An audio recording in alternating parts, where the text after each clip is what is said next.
Hoje eu queria novamente falar um pouco sobre futebol, para a gente relembrar fatos interessantes da minha vida, ligadas principalmente ao Atlético e ao futebol de uma forma geral.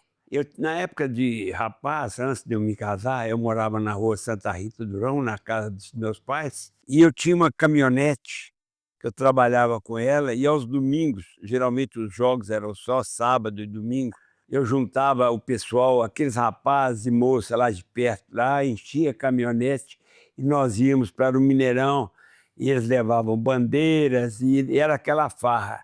A nossa caminhonete já era conhecida, quando passava ali em frente ao Instituto, o conjunto IAPI era conhecida, porque era aquela farra, os atleticanos ficavam esperando a gente, porque era muito alegre, e nós chegávamos lá no Mineirão com aquela turma enorme de gente. E outra coisa que eu queria falar é que desde meninos o Emizinho e a Alessandra participaram do Atlético. Eles eram pequenininhos e iam conosco ao jogo.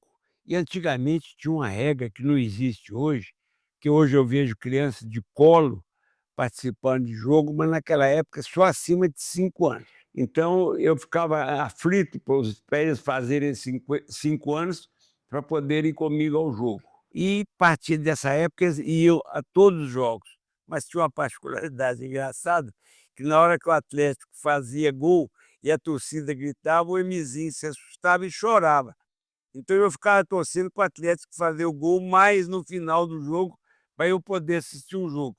Mas na hora que ele chorava eu tinha que ir embora, levava.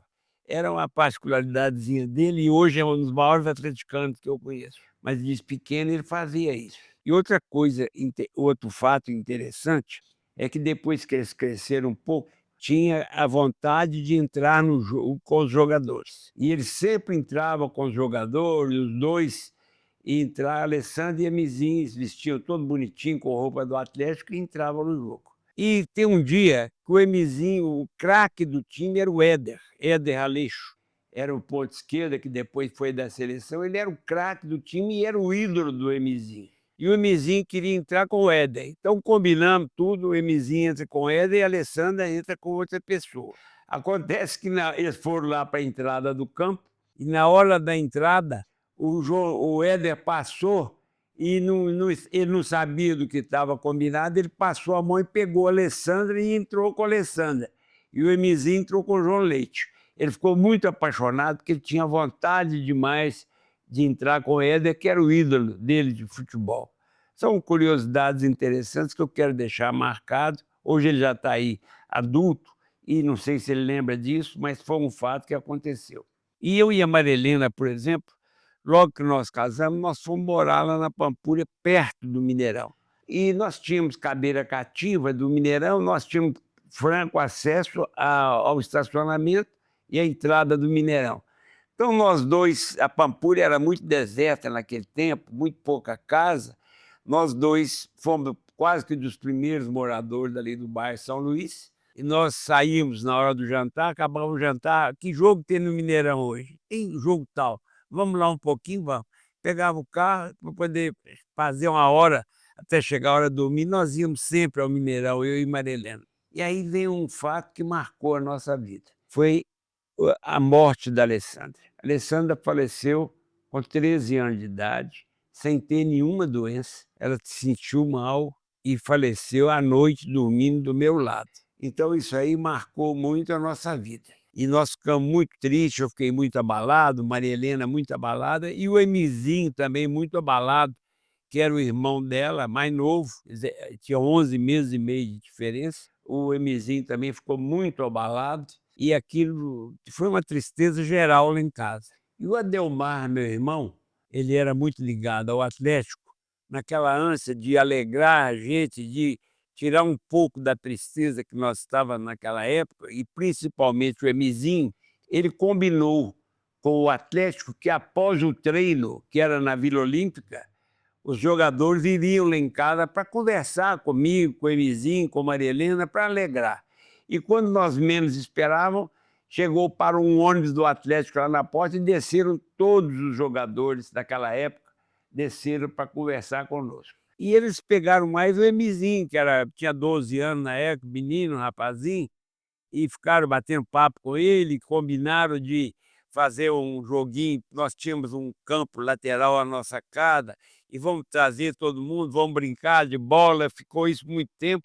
E tinha um jogador que era um craque, inclusive da seleção brasileira, que era o Nelinho, e o Nelinho, até muito tempo depois, me cobrava e me encontrava e falava: "Doutor Emi, que dia que vai ter a brincadeira lá na sua casa para brincar com o Emizinho, jogar futebol com o Emizinho?"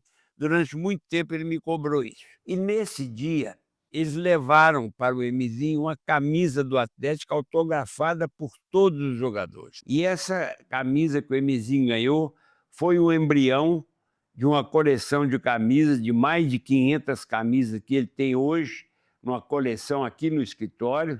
E o embrião dessa coleção foi essa camisa que ele ganhou esse dia.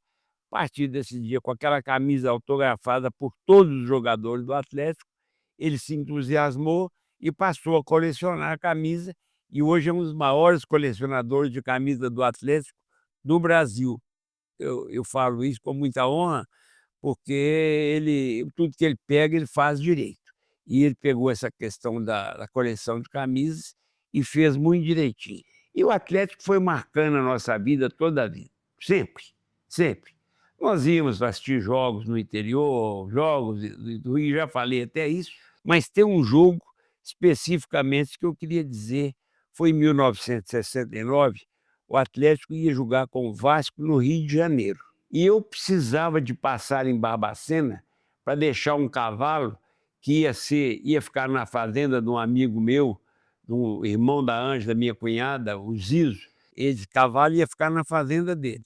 Então nós pegamos a caminhonete, pusemos o cavalo em cima e fomos até a Barbacena, deixamos o cavalo lá e deixamos a grade da caminhonete e seguimos para o Rio para assistir Atlético e Vasco. Eu, o Jorge, irmão da Maria Helena, e o Marco Antônio, também irmão dela. Nós três fomos para o Rio assistir Atlético e Vasco. Isso foi em 69. E chegando lá nesse jogo, o Atlético começou ganhando de 1-0 e tomou 2 gols, perdeu o jogo de 2-1. E acontece que teve uma briga, saiu uma briga no Maracanã, da torcida do Atlético com a torcida do Vasco, mas uma briga horrorosa. E eu com aqueles 2 meninos, na época eles eram meninos ainda, fiquei apavorado, porque a responsabilidade minha era muito grande, porque a Neuza, minha sogra, deixava eu levar os meninos, mas sob minha responsabilidade.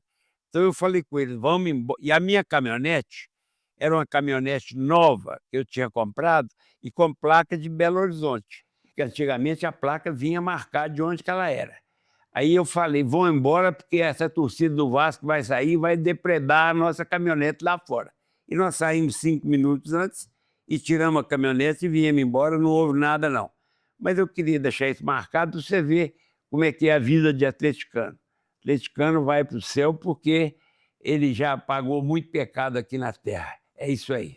Mas o Atlético foi muito importante na minha vida. O Atlético, eu falo que ele controla o meu humor e da minha família. O nosso humor depende do atleta. Se ele está bem, nós estamos bem. Se ele não está bem, nós ficamos tristes, a família toda fica muito triste. Mas é assim que nós somos e somos apaixonados mesmo. E eu, dentro do Atlético, já contei alguma coisa, eu fui uma pessoa que muito participante.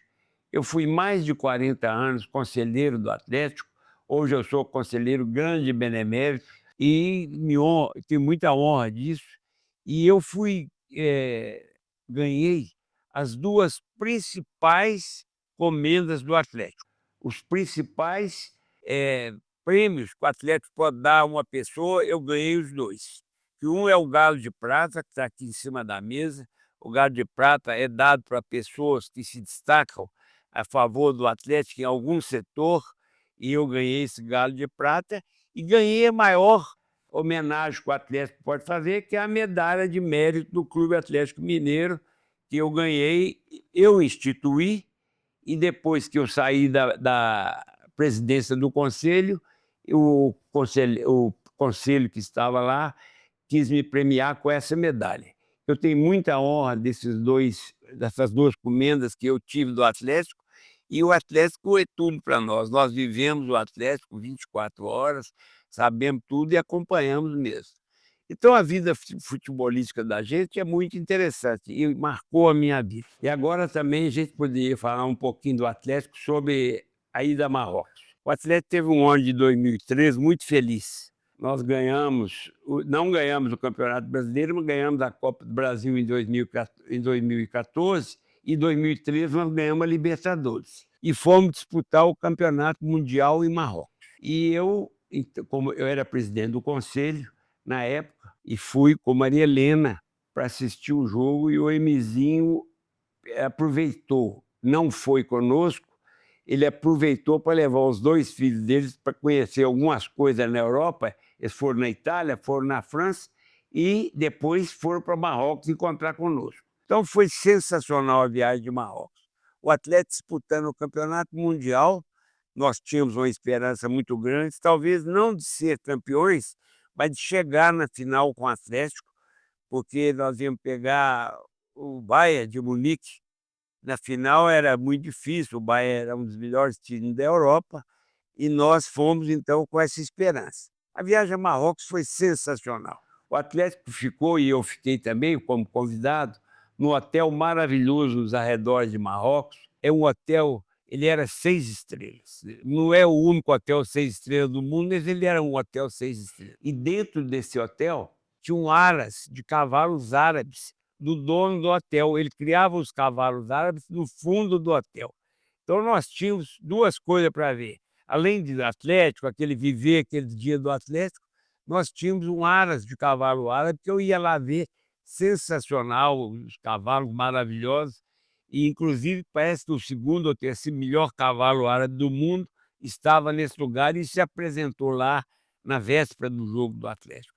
Então era um hotel maravilhoso e nós ficamos nesse hotel. Nós saímos para ir à cidade, saímos para passear, eu e Maria Helena, aí o Emizinho já tinha chegado com os 2 filhos, e nós saímos para ver as coisas de Marrocos. Foi muito interessante, uma viagem maravilhosa nossa lá. E quando a gente chegava lá no Bazar de Marrocos, tinha tanto atleticano em Marrocos, que os caras de Marrocos já começavam a brincar com a gente. Galo, ou senão chupa Maria, porque os atleticanos ensinaram para eles ficavam brincando com a gente o tempo todo. Mas era tudo brincadeira, até que chegou o dia do jogo e aí aconteceu um fato que eu vou contar também. Nós estávamos no hotel e o grande medo que o Atlético tinha quando saiu daqui é que ele fosse disputar com um time do México. Eu me esqueci o nome do time do México, que era o bicho-papão que o Atlético iria disputar para chegar à final com o Bayern de Munique. Então, nós fomos assistir um jogo entre o Ajax e esse time do México, e era o outro time, que era o bicho-papão, todo mundo tinha medo, o Atlético não passa por esse time do México, não passa. E lá no hotel, um dia antes, nós fomos para o auditório do hotel assistir o jogo entre esse time do México e o Raja, que era um time lá do Marrocos, que estava disputando com esse time do México para ver quem jogaria conosco. E aconteceu que o Raja ganhou desse time, que era totalmente inesperado essa vitória. Era totalmente inesperado. E na hora, os jogadores do Atlético, nós estávamos todos reunidos com os jogadores, o técnico, todo mundo assim, e todo mundo comemorando a vitória do Raja, achando que seria mais fácil ganhar do Raja do que desse time do México, e os jogadores comemoravam. E do meu lado estava o Cuca. Cuca estava do meu lado e o Luan do outro lado. E o Luan, então, virou para mim e falou assim: doutor Emi, eles estão comemorando, esse time é muito difícil ganhar deles, esse Raja. É um time que joga direitinho. O pessoal está comemorando aí, mas não prestaram atenção. Aí eu virei para o Cuca, que era o técnico do Atlético, e falei: ô Cuca, o Luan está dizendo que não, nós vamos ganhar, mas nosso time é bom, e vi então aquele otimismo em função de nós enfrentarmos o Raja no dia seguinte. E fomos para o jogo e, infelizmente, perdemos para o Raja. Perdemos o jogo para o Raja e ficamos fora da final do Mundial. E aconteceu um fato, eu cheguei perto do Maluf, que era diretor de futebol, e falei com ele: "Ô Manu, foi uma pena nós perdemos o jogo, que nos tirou da final, mas eu reparei uma coisa, vieram milhares de torcedores do Atlético aqui para Marrocos, milhares, e os jogadores saíram de campo e eles entraram em campo e saíram de campo e não fizeram uma saudação à torcida. Você imagina esse pessoal deslocar lá do Brasil, de Belo Horizonte, a dificuldade para chegar em Marrocos, e os jogadores entrarem e saírem de campo sem nem olhar para eles. Eu acho que isso está errado. Isso eu falei com o Maluf lá no hotel. O Atlético, então, foi disputar o terceiro lugar com o time que havia perdido do Bahia, que jogou o Atlético e Racing, o Bahia e um outro time. E o Atlético foi disputar com esse outro time o terceiro lugar e ganhou o jogo. Então nós ficamos em terceiro lugar no Mundial. Aí os jogadores entraram em campo e foram lá cumprimentar a torcida, e quando o jogo acabou, eles foram lá e cumprimentaram a torcida. Quando nós chegamos lá de fora, o Maluf chegou perto de mim e falou assim: "Viu, doutor Emílio, a ideia do senhor?" Falei: "Pois é, Maluf, não pode. O pessoal sai de Belo Horizonte para vir para Marrocos, que é um lugar difícil de chegar, e os jogadores não fazem um cumprimento para eles." Então isso também eu queria deixar, é uma lembrança interessante que eu tenho e que ninguém sabe disso, ninguém sabe. Talvez a Maria Helena possa saber, porque ela estava comigo, mas são coisas que são pérolas que eu deixei dentro do Atlético, assim, foram várias, várias. Um dia também, agora que já estou falando nisso, eu estava assistindo um treino do Atlético lá no CT, e estávamos sentados assim no banco de reserva e o time do Atlético batendo bola. E veio uma tempestade enorme, formou uma tempestade e começaram a cair raios. Eu peguei e falei para o Cuca: "Cuca, tira o jogador de campo, porque cada jogador que está ali em campo, naquele gramado, é um para-raio." E o Cuca assustou com isso. "É assim, doutor Emílio?" Eu falei: "É assim. Eles são verdadeiros para-raios ali naquele gramado verde. Um ponto é um para-raio." E o Cuca então falou: "Ó, acabou o treino, sai todo mundo." Tirou. E depois nós tivemos notícias de jogadores que foram atingidos, parece que em São Paulo, no campo da Portuguesa, foram atingidos em campo, exatamente por isso que eu tinha alertado o Cuca sobre esse fato num treino do Atlético. São coisas que a gente vai passando na vida, vamos deixando passado, vai ficando, e a gente vai deixando isso aí. O Atlético era um time tão assim, desestruturado no princípio, que chegou uma época que ele não tinha campo para treinar, porque tinha o campo aqui onde é que é o Diamond Mall hoje, que era o campo do Atlético. E o Atlético vendeu aquele lugar para a prefeitura, depois recuperou, vendeu de novo, recuperou de novo, ficou, e nós não tínhamos campo. E tínhamos só a Vila Olímpica para treinar. E teve um problema de uma reforma na Vila Olímpica e o Atlético não tinha onde treinar. Olha só a estrutura que o Atlético tinha na época, e do que eu estou falando com vocês, e o que tem hoje. Hoje, só na Vila Olímpica tem 9 campos para treinar. 9, hoje. Naquele tempo não, e tem um estádio, né? Agora temos a Arena MRV. Não tinha onde treinar. E o Atlético treinava em vários lugares. Quem oferecia o campo, o Atlético ia treinar. E treinava no Sesc, lá de Venda Nova, e treinava. E um dia eu estava com o meu amigo João Manuel, e o Atlético avisou que ia treinar num campo na cidade, em Contagem, onde é que ESAB, onde é que fabricava eletrodo para solda, ESAB. E nós fomos assistir treino do Atlético no ESAB. Só para vocês que estão ouvindo isso aí saberem o que era a estrutura do Atlético. Não tinha onde treinar. E hoje, com esse CT aí, nós temos 9 campos de futebol para treinar. Então a diferença é muito grande, e temos um estádio hoje. Mas são coisas do Atlético que eu vivi, que eu passei e que eu quero deixar guardado aí para os meus filhos, meu filho, meus netos, e quem um dia tiver curiosidade de ver assim. Mas essa história do Atlético, tem um fato também que eu não queria deixar de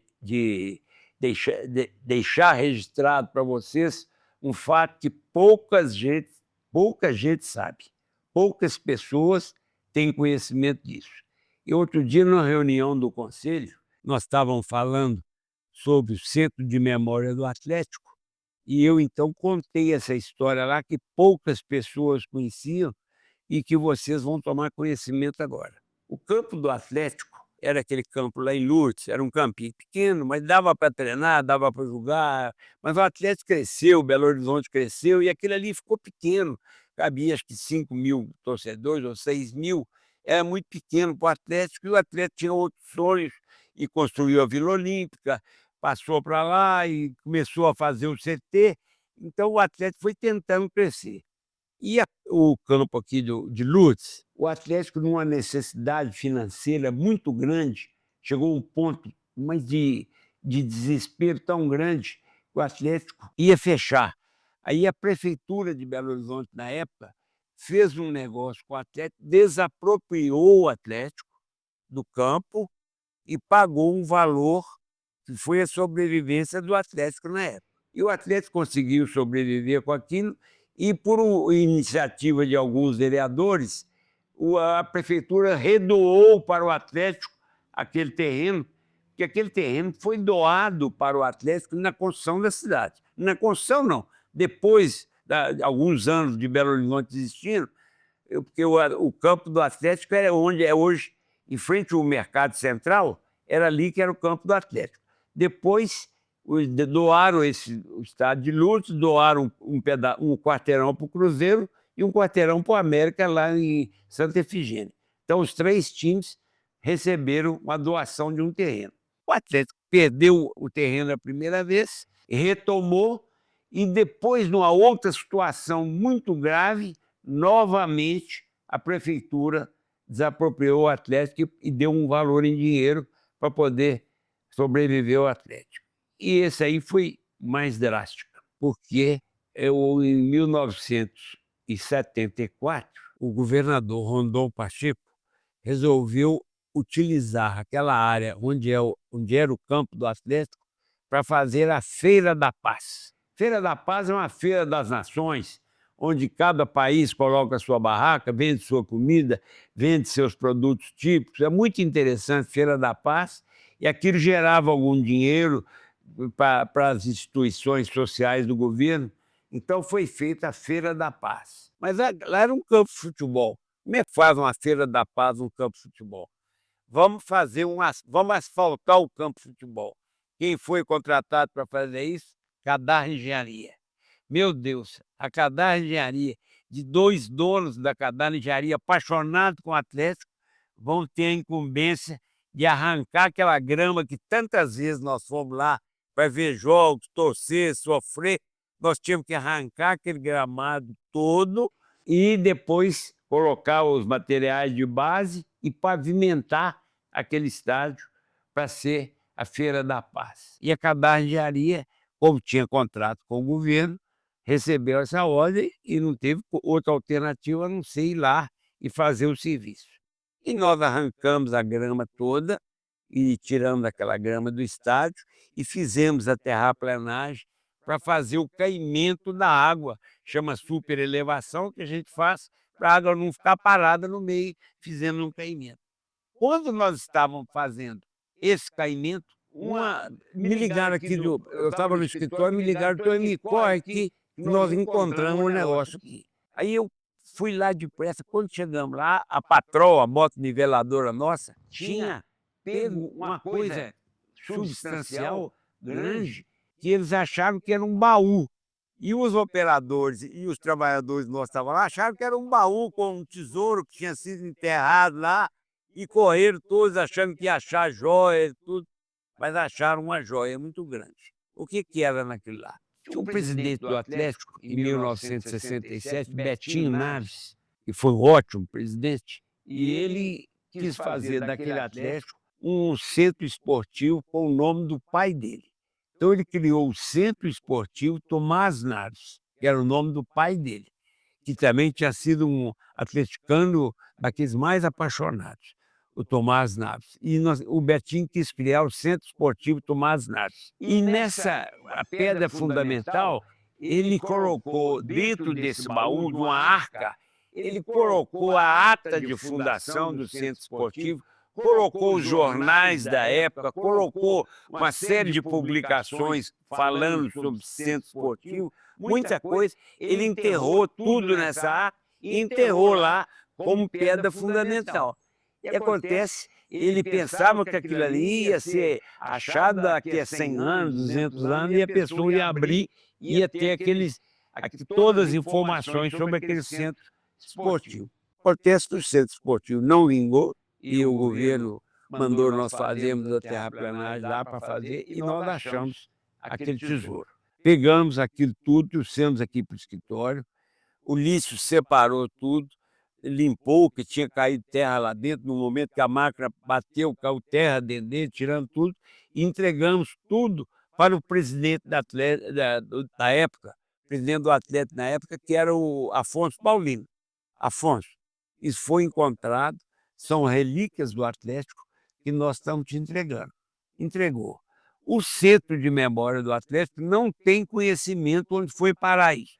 Mas a história agora todo mundo já sabe que nesse local foi encontrado um baú com vários documentos, a ata de criação do Centro Esportivo Tomás Naves, que ia ser lá, onde é que é o shopping, o Diamond Mall, e infelizmente não foi Diamond, foi pavimentado, e o governo usou aquilo por muitos anos, até que o Atlético conseguiu, mais uma vez, com o brilhante trabalho de uma equipe de advogados, amadores que eu falo assim, não foram contratados para isso, eram atleticanos, doentes atleticanos, que fizeram uma ação muito grande e conseguiram retomar o campo lá. Dentre eles, eu quero deixar gravado aqui o meu amigo Francisco José Moreno Neto, que foi um dos que mais colaborou com isso, juntamente com os amigos dele, que fizeram essa retomada do Atlético. Posteriormente, já de posse de novo do terreno, o Atlético fez um negócio com a empresa e deixou que fosse construído lá nesse local o Diamond Mall, que existe até hoje, sendo que 30 anos depois eles pagariam um percentual do que receberia, era do Atlético, durante muitos anos.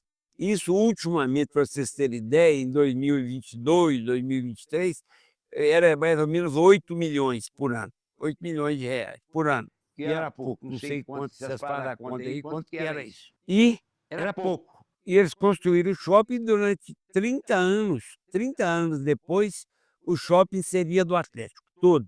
O shopping seria todo do Atlético. Então nós, atleticanos, contávamos 1 ano, 2 anos, 3 anos, chegou no 20, aí começou a conversa de que precisava de vender.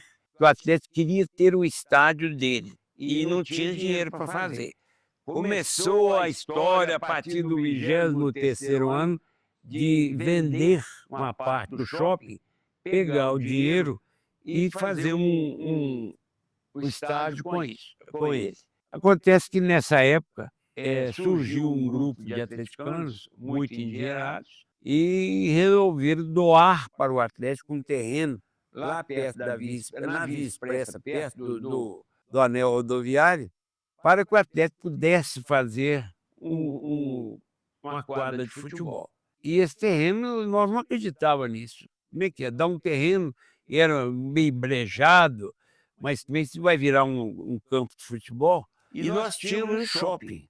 Aí o presidente da época, aí eu já não era presidente do conselho mais, foi quando eu saí, ele levou ao conselho uma proposta de vender a metade do shopping. Com a metade do shopping, nós começaríamos a obra nesse terreno que essa pessoa doou, e daria para começar e daria até para fazer uma quadra na época, um estádio. Só que não dava, não tinha chance, porque depois o material de construção triplicou, porque veio a pandemia e as coisas ficaram muito difíceis e não deu. Aí veio a ideia de vender o restante, a outra parte do shopping. E eu, a princípio, eu era contra, porque eu tinha muito orgulho de ir no Diamond Mall, fazer compra e falar isso aqui é do Atlético, isso aqui é do Atlético, e na verdade, acabou que na reunião do conselho resolvemos e vendemos a outra metade.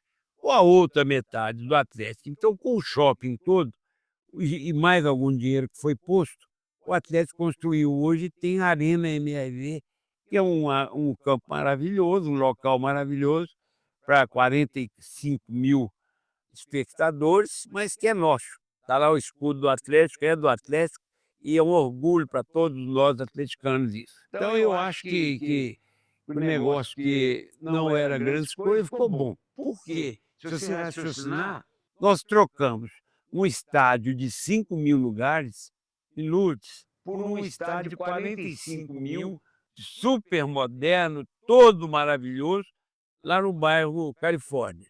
Então, se a gente pensar bem, foi um bom negócio. O que acontece hoje com o Atlético é que o Atlético hoje, para poder suportar suas dívidas, que eram muitas, muito altas, o Atlético teve que vender o seu mando para uma SAF, Sociedade Anônima de Futebol, que foi comprada por um grupo de empresários, inclusive o Rubens Menin, da MRV, com o Ricardo Guimarães, do Banco BMG, e depois com aporte de outras pessoas.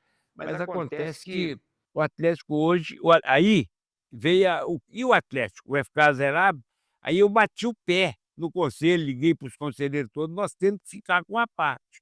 Aí os conselheiros votaram, aprovaram a SAF, desde que o Atlético ficasse dono de uma parte. E o Atlético hoje tem 25% do Atlético, é do Atlético.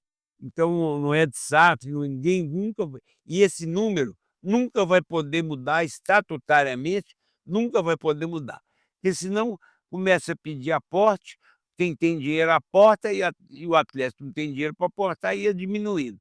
Mas o que nós fizemos no conselho é que esse 25%, que se chama, que é o do clube, que esse aí é do clube, não é da SAF, não é nada, esse 25% nunca diminui, continua sendo os 25%. Isso foi uma coisa que eu batalhei muito, conversei com o próprio pessoal da SAF, que nós aceitaríamos, mas desde que fosse dessa forma, e o Emizinho também bateu muito nisso, e nós conseguimos segurar esse 25% que eles falam que é da associação, quer dizer, do clube. A associação, Clube Atlético Mineiro, tem 25% de tudo, e os outros 75% dessa SAF, que é de pessoas aí que adquiriram.